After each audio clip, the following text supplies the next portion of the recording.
morning. Let's get back to Spain, because I want to show you something that was very important to the Spanish back in the time of Christopher Columbus. Gold. Spain loved gold. Queen Isabella and King Ferdinand loved gold. The Catholic Church loved gold. Merchants and traders loved gold. And Spain, by some estimates, had around 20 tons of the gleaming yellow metal sitting pretty in reserves. 20 tons of solid gold. That's 20,000 kilograms. It's about 103.5 cubic meters of gold. That's enough to fill 345 bathtubs. That's the equivalent of turning every single person on board this ship to gold. Or to give you a more mundane comparison, it's about the size of 1.5 shipping containers. Last year alone, US production of M&Ms could have filled 5,890 shipping containers. Yeah, the USA makes enough chocolates this size to fill 5,890 shipping containers.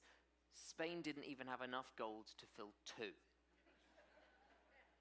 So Spain had a problem. Not that shipping containers were a thing back in the 1490s, but the fact that Spain wouldn't have even had enough gold to fill 2 containers was a cause of great concern. Queen Isabella and King Ferdinand had just successfully defeated the Moors, ending Islamic colonization of the Iberian Peninsula. But the Reconquista had spanned centuries and had drained the kingdom's treasury. Spain was in debt to Genoese and Castilian financiers for its military campaigns, and now that the Moors were pushed back into northern Africa, it was time for Spain to get real about its financial position. Typical national gold reserves of that time would have been somewhere between 50,000 to 200,000 tons. So at the most exaggerated estimates, Spain had just 1/10 of that. And this was really bad news. Spain needed more gold. Not wanted, they needed it. And Christopher Columbus said he knew exactly where to find it. When Columbus and his fellow explorers first stumbled upon the northern coast of South America at the very end of the 15th century, they were awed by the abundance of gold that they saw in the indigenous cultures, especially among the Muisca people in the highlands of what would one day become Colombia. For the Muisca people, gold was sacred. It was a gift from the gods, and it was a physical embodiment of the sun's energy on earth. Gold was abundant, from intricate jewelry to ceremonial offerings, delicate figurines to masks and ornaments. But gold wasn't about wealth in the way it was in Spain. It was a symbolic bridge between the earthly and the divine.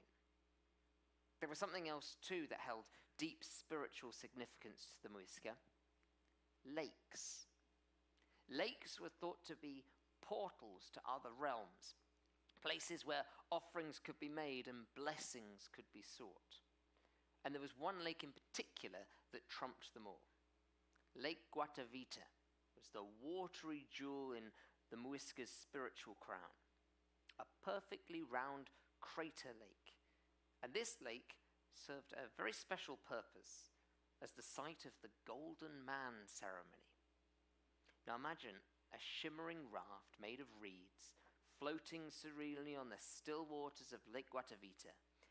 And on that raft stands the Zipa, the chosen leader of the Muisca people. In his elevated position in society, the Zipa is both mortal and divine.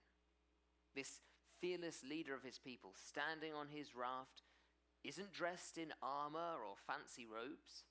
In fact, he's not dressed at all. His naked body is glistening almost blindingly in the sunlight, but it's not with sweat. It's with gold dust from head to toe. He is the golden man, the human personification of the sun's power. And on his raft, the golden Zipper is holding more gold, treasures, gold ornaments, figurines, throw in some emeralds. Enough bling to stop a luxury yacht in its tracks. But you know what he does? As the crowd gathered on the lake's edge start to bang their drums and whistle through their wooden flutes, when he reaches the center of the lake, the golden man tosses each of those treasures one by one into the water. Each splash the equivalent of a reed receipt on a prayer from the gods. As the final offering heads on down into the depths of the water, the Zipper himself steps off his raft and throws himself into the lake. The golden dust that covers his body dissolves, shimmering briefly on the water surface before vanishing. And when the golden man emerges from the water, he's renewed, a mortal once more, but blessed by the gods. And the crowd erupts with joy. I can't imagine so many people nowadays overcome with joy having just committed thousands of dollars of beautifully crafted treasures to the bottom of a craterous lake. But the Spanish, when they witnessed this scene, they were flabbergasted because they saw something very different through the prism of their Spanish lens. And out of this emerged the legend of El Dorado, a city of gold hidden somewhere on the other side of the Andes. And they were ruthless in hunting it down. Many, many died trying to find El Dorado. Hunting it down was like a drug. Which brings us to a really dark part of Colombia's story. A different sort of dust. Cocaine. The story of Colombia's drug trade begins long before anybody heard of Pablo Escobar. For thousands of years, the indigenous people of the Andes cultivated coca plants, which thrive in the region's high altitude. No pun intended.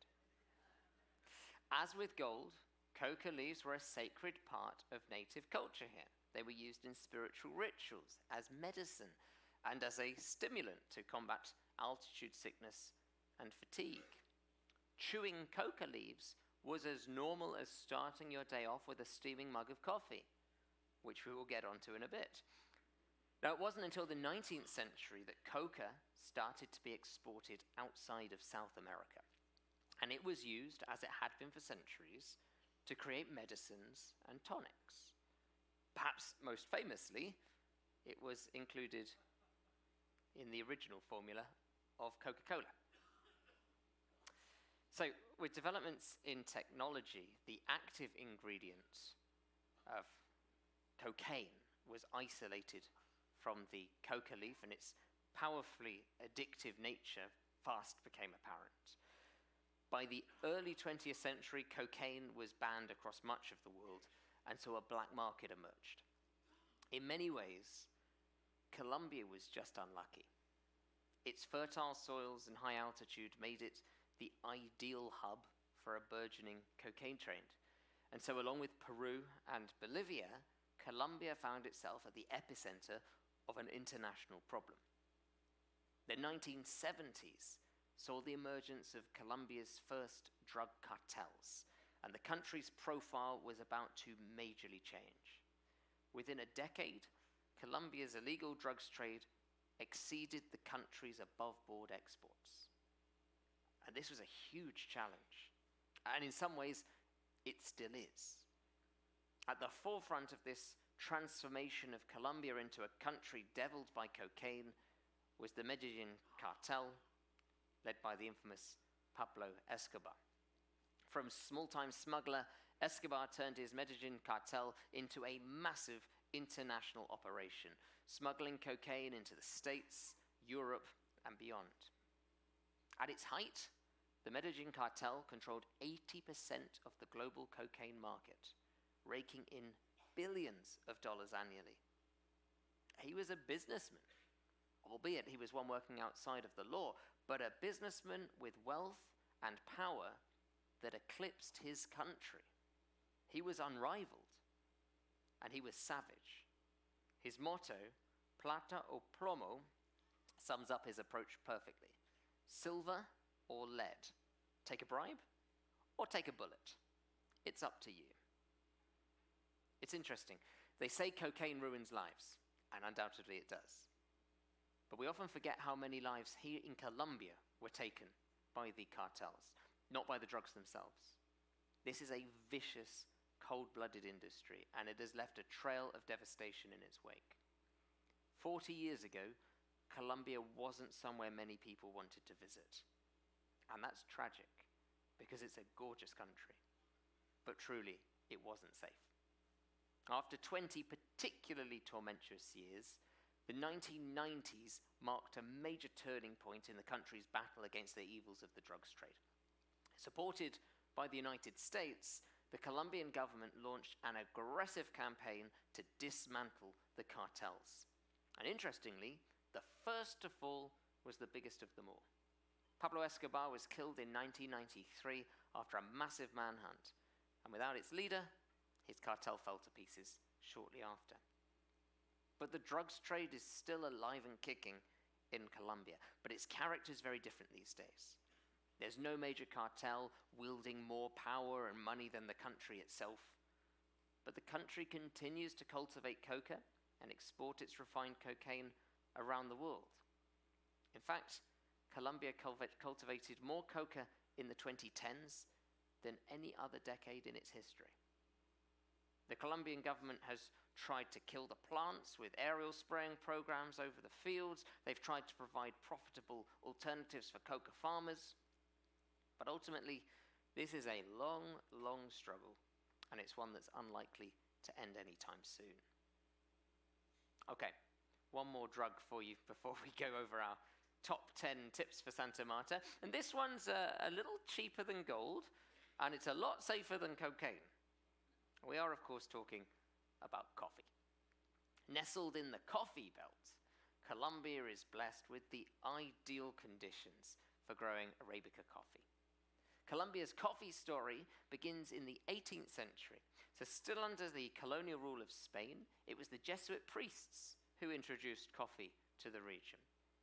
If gold is connected with the Golden Man, and cocaine is forever linked with Pablo Escobar, then the face of Colombian coffee has to be Juan Valdez. Juan Valdez is the global ambassador for Colombian coffee, and he's not real. Juan Valdez is a fictional character created in 1959 by the National Federation of Coffee Growers of Colombia, the Federación Nacional de Cafeteros. It's kind of fitting that a fictional character, rather than a coffee baron, represents Colombian coffee to the world. Because coffee is a community industry here. It's an industry that has lifted thousands of smallholder farmers out of poverty, providing education for them and their families, resources, fair trade opportunities. And one of the reasons the illegal drugs trade was able to hold the country to ransom so aggressively was widespread poverty. And fair trade coffee has played a huge part in lifting people out of poverty and giving them the opportunity to embrace better choices in life. Colombians take great pride in their coffee. Best in the world, they'll tell you. And if you don't believe them, they'll tell you again, until you're sure. Let's get back to the portal and we'll collect our next port of Santa Marta. So we start, as we always do, with our picture of the port, and you can see there's not a huge amount to see. This is a more industrial port that we're going to be coming into.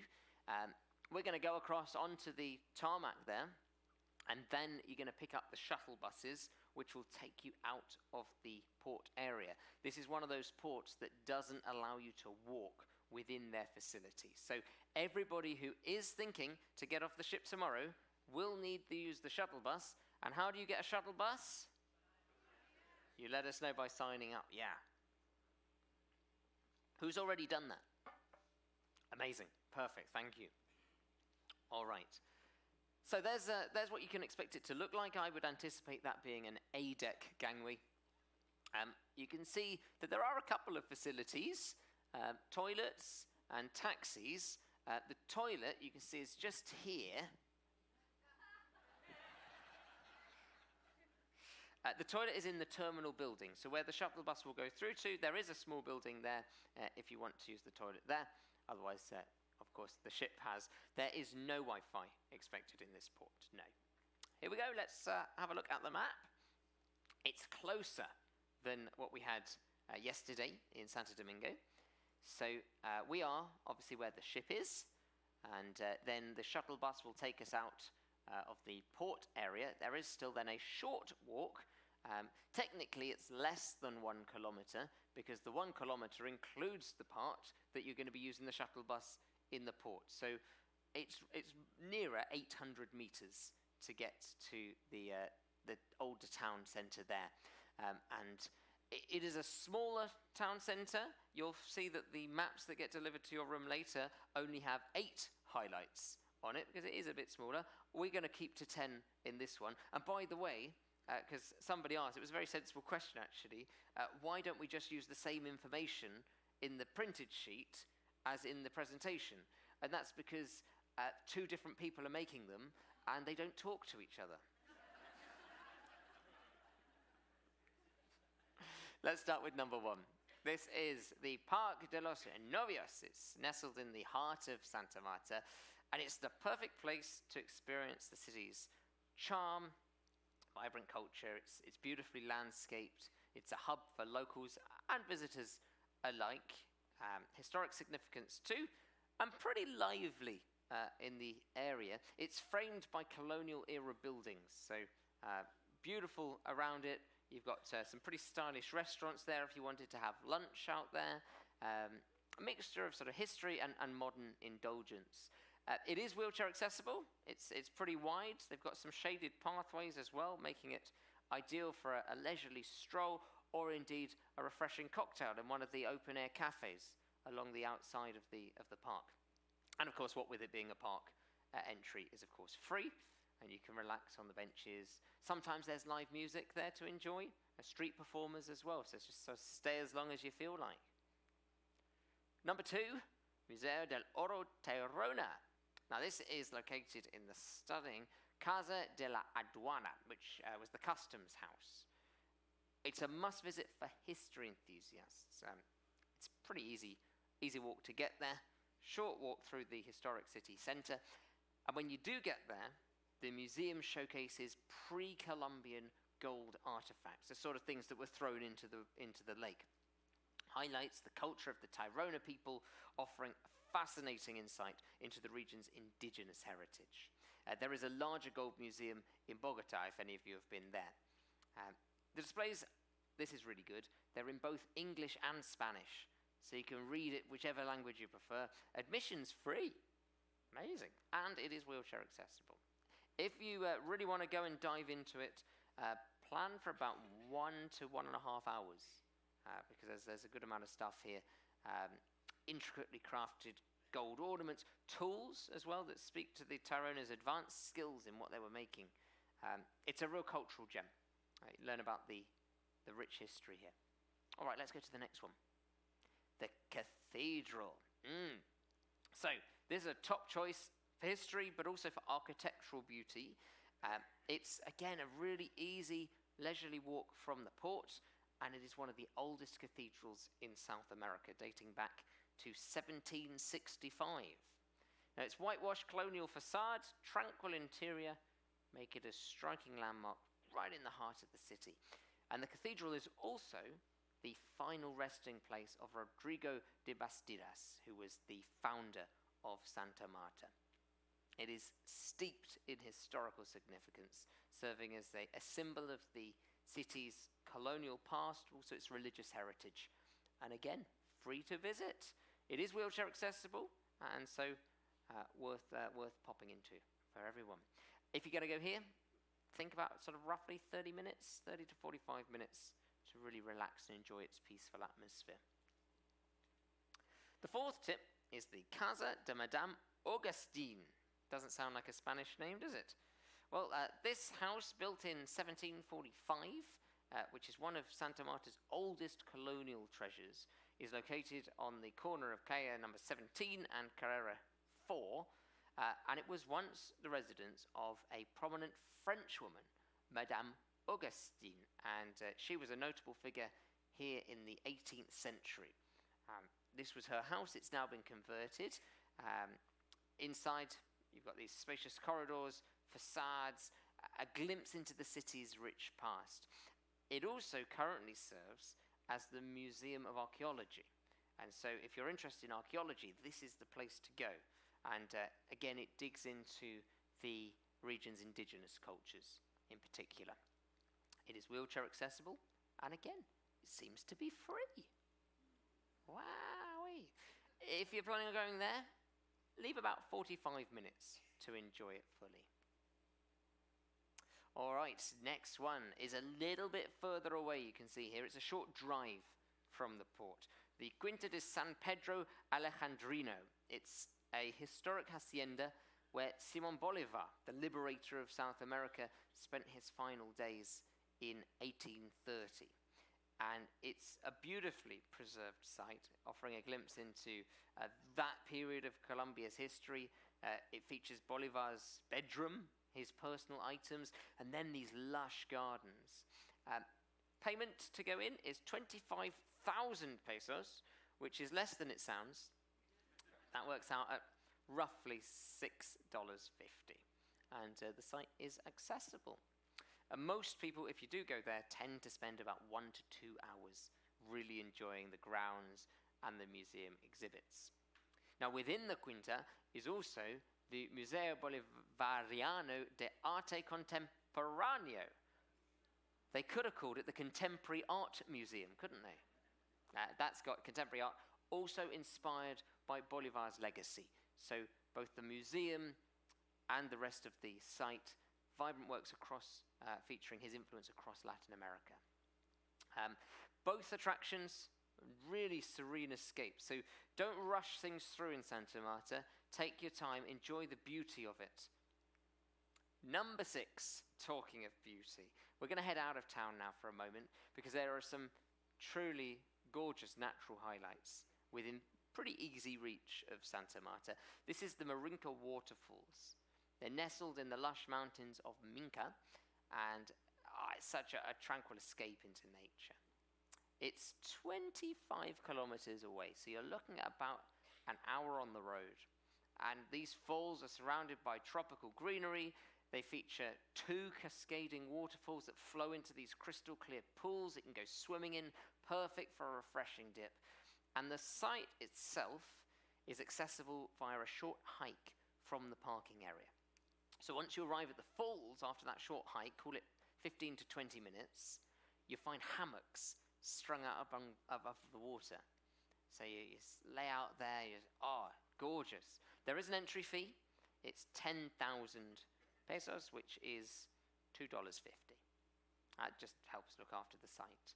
And most people, if they go out here, spend 1 to 2 hours just relaxing, swimming, having some hikes around the area, just really soaking it up. Staying natural here, a little bit closer, the Mirador de Inca is a hidden gem. Lots of people miss this one. Amazing panoramic views of Santa Marta's coastline, the Caribbean Sea. It's a short taxi ride. If you're feeling more adventurous, it's a moderate hike to get out there, 6 kilometers. I think you've got time to get there and then probably not get back. But as you can see from the picture, it offers these beautiful views over the Inca beach. So if you're looking for a beach day, this is the one. This is a great one to go to, flanked by these rugged cliffs and tropical greenery. It's a great spot for photographers, nature enthusiasts. The walk would take you roughly half an hour to hike. So from the parking spot, the trail to the viewpoint takes you about half an hour. And obviously you'll be entertained along the way by the flora that you'll pass. Once you're at the summit, then you get treated to these amazing views. Of course, it's free to visit. If you do go, make sure you wear the appropriate shoes because it's very off-road. If you're in that part of town, or out of town, then you might want to pop into the aquarium. This is the Aquario Rodadero, which is probably not how the locals pronounce it. This one's a more family-friendly attraction. I think we all know what an aquarium does, but this one's got outdoor pools. So whilst you're sitting watching the animals, you're looking out over the Caribbean Sea as well. It's an open-air aquarium and a marine museum right there. Beautiful stuff. If you like an aquarium, 35,000 pesos. But it's worth it. You'll see turtles, sharks, stingrays, colourful tropical fish. And they do live shows as well.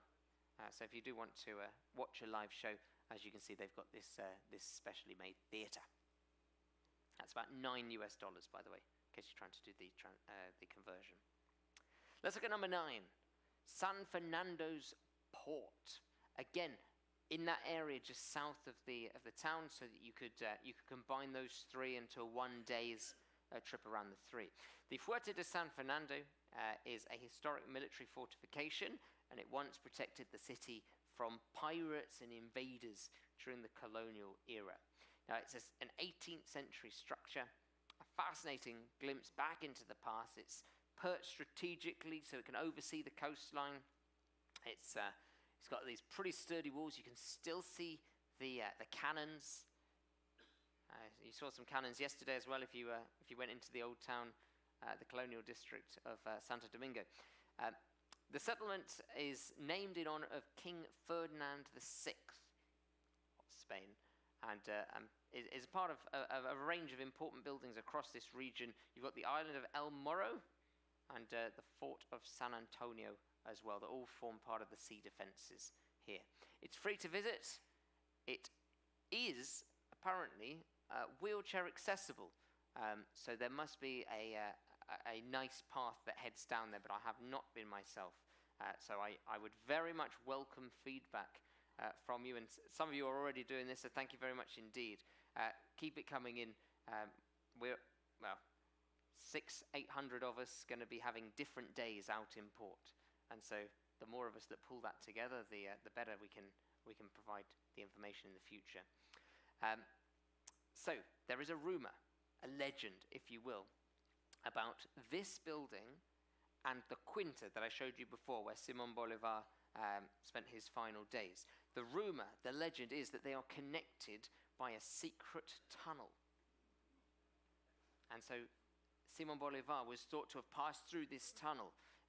They say that these tunnels are practically a labyrinth, so you can get lost in there and never be found again. No one's been able to prove the legend wrong. All right. Final one of our top 10. This is a small park. The Park Bolivar, named, of course, after Simon Bolivar. Peaceful urban square, steeped as much of the town is in history and culture. It's a pretty shady park, so there's lots of trees to sit under.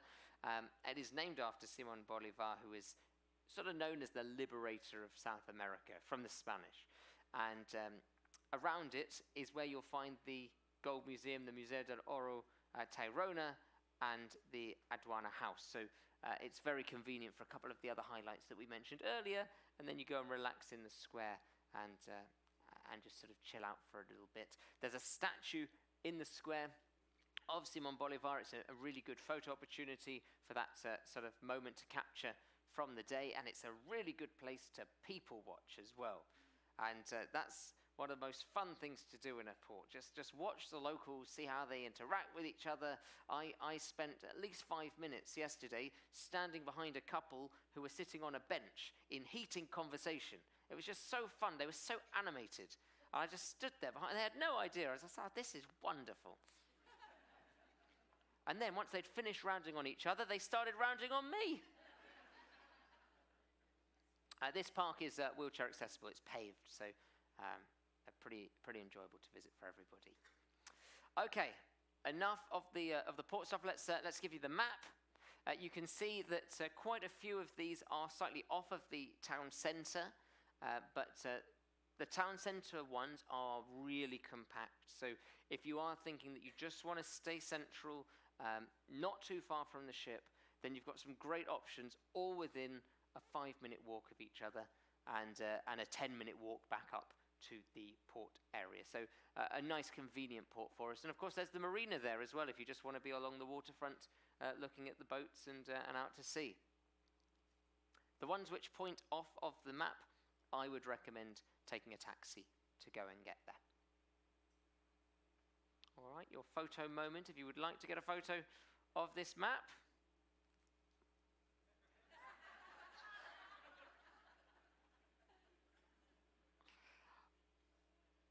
Alrighty, enough of the port stuff. Let's get back to the drugs.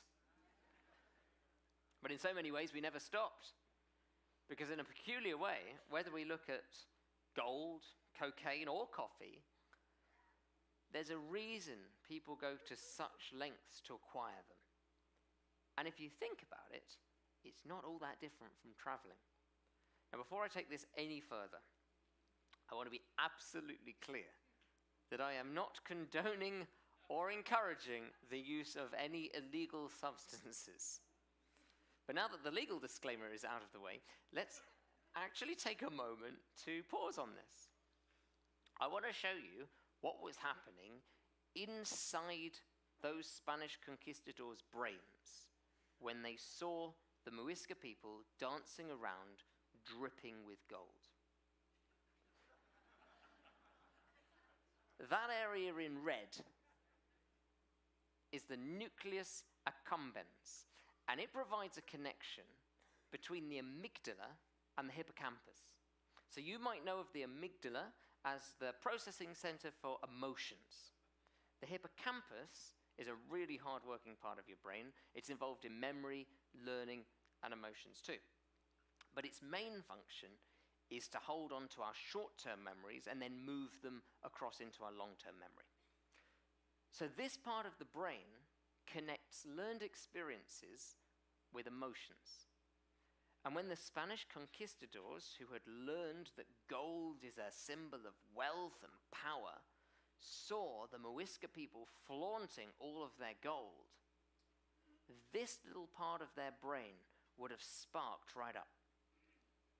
Cocaine also activates the amygdala. It floods the brain with dopamine. Now, coffee works a little differently.